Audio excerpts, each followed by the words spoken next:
মই কোমোৰাটোৰ বাকলি গুচাই সৰু সৰুকৈ কাটি ল'ম। মই সৰু মাছ লৈছোঁ। মাছখিনি মই ধুই কাটি বাছি নিমখ হালধি সানি লৈছোঁ। প্ৰথমতে মই মাছখিনি ভাজি ল'ম। কোমোৰাখিনি মই এনেকৈ সৰু সৰুকৈ কাটি লৈছোঁ।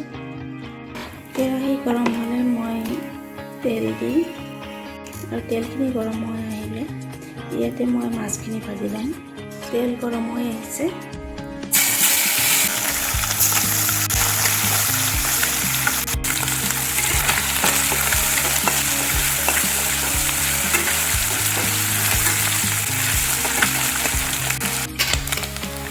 মাছ ভজা হৈ গৈছে। মই এটা এখন প্লেটত নমাই ল'ম।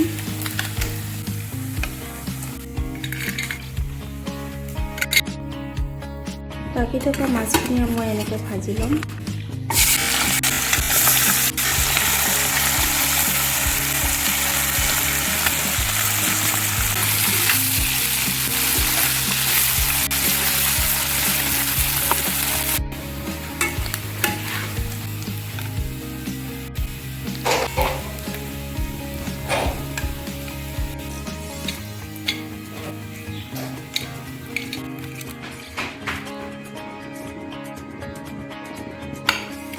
সেই তেলতে কাটি লোৱা সৰু সৰুকৈ পিঁয়াজ, মই এটা সৰু সৰুকৈ কাটি লোৱা পিঁয়াজ আৰু দীঘল দীঘলে কাটি লোৱা পিঁয়াজ আৰু 4টা জলকীয়া মই অলপ অলপ ভাজি লৈছোঁ।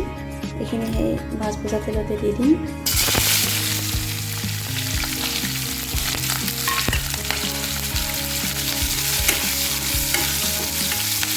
এই ৰেচিপিটোত মই বেছি মছলা ব্যৱহাৰ নকৰোঁ।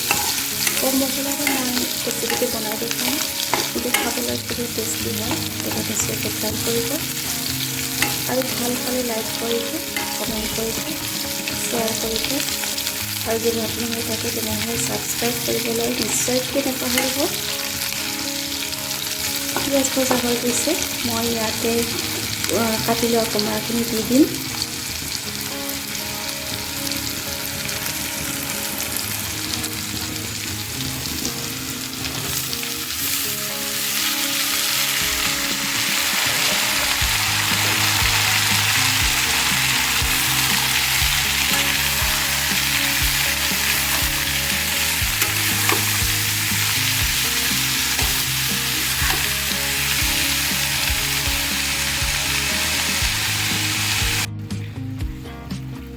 ইয়াত দিলোঁ মই সোৱাদ অনুসৰি নিমখ,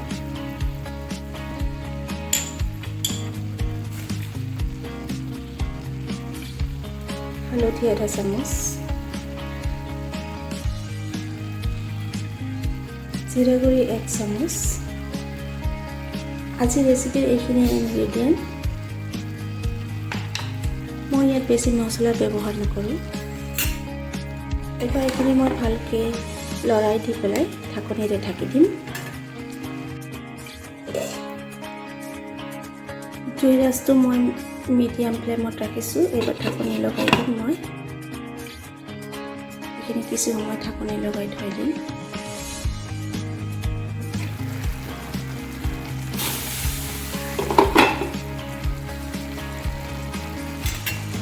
ইয়াত 5 মিনিট পিছত কোমোৰাখিনিত পানী ওলাই গৈছে।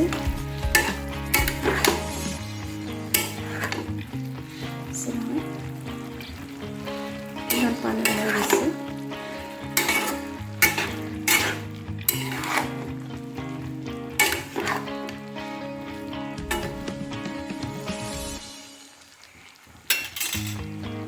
মই আকৌ ঢাকনি লগাই দিলোঁ।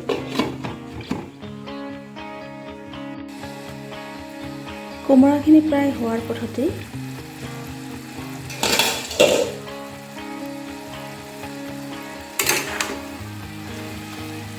প্ৰায় 20 মিনিট পিছত কোমোৰাখিনি এনেকুৱা হৈ গৈছে। এয়া কিন্তু অলপ টেঙা টেঙা লাগিব, যিহেতু কোমোৰাটো বহুত পুৰঠ হৈ গৈছে। পুৰঠ কোমোৰা বনোৱা হৈছে। আৰু যদি আপোনালোকে এনেকুৱা টেঙা খাই বেয়া পায়, মানে কোমোৰা টেঙাটো বেয়া পায়, তেনেহ'লে বনোৱাৰ আগতে কোমোৰাখিনি যেতিয়া কাটি ল'ব তেতিয়া নিমখ দি অকণমান সানি ল'ব, তেতিয়া গোটেই পানীখিনি ওলাই যাব। আৰু অলপমান ধুই পেলাই আপোনালোকে বনাব পাৰে, তেতিয়া সোনকালেও হৈ যাব আৰু টেঙা ভাৱটো ইমান নালাগিব। কিন্তু মোৰ ভাল লাগে, সেইকাৰণে মই নিমখেৰে তেনেকৈ পানীখিনি উলিয়াই নিদিলোঁ, মই এনেকৈয়ে বনালোঁ। এইবাৰ মাছখিনি মই ইয়াতে দি দিম।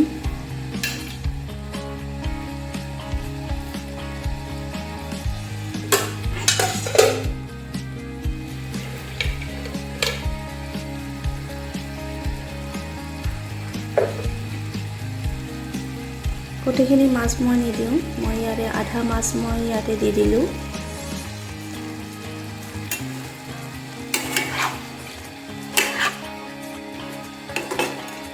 কোমোৰা ভাজিটোত মই পানী দিয়া নাই আৰু পানী ইয়াতে মই নিদিওঁ। কোমোৰাখিনি কিন্তু বইল হৈয়ে গৈছে, ইতিমধ্যে সিদ্ধ হৈ গৈছে।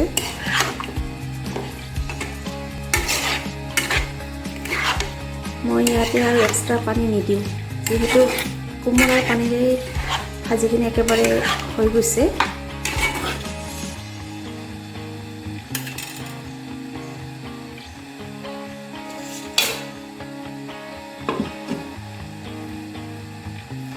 আৰু 5 মিনিটমান ভাজিলেই কোমোৰাৰ ভাজি ৰেডি হৈ যাব।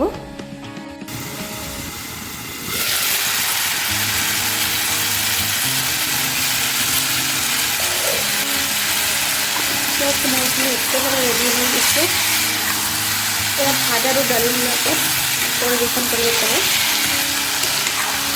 মচুৰ দাইলৰ লগত এই কোমোৰা মাছখিনি খাবলৈ খুবেই টেষ্ট হয়, যিহেতু অকণমান টেঙাতে নহয় যায়, পুৰত কোমোৰা যিহেতু।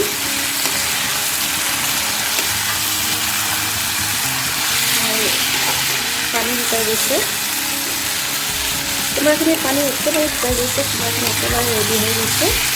এতিয়া মই গেছটো অফ কৰি দিম।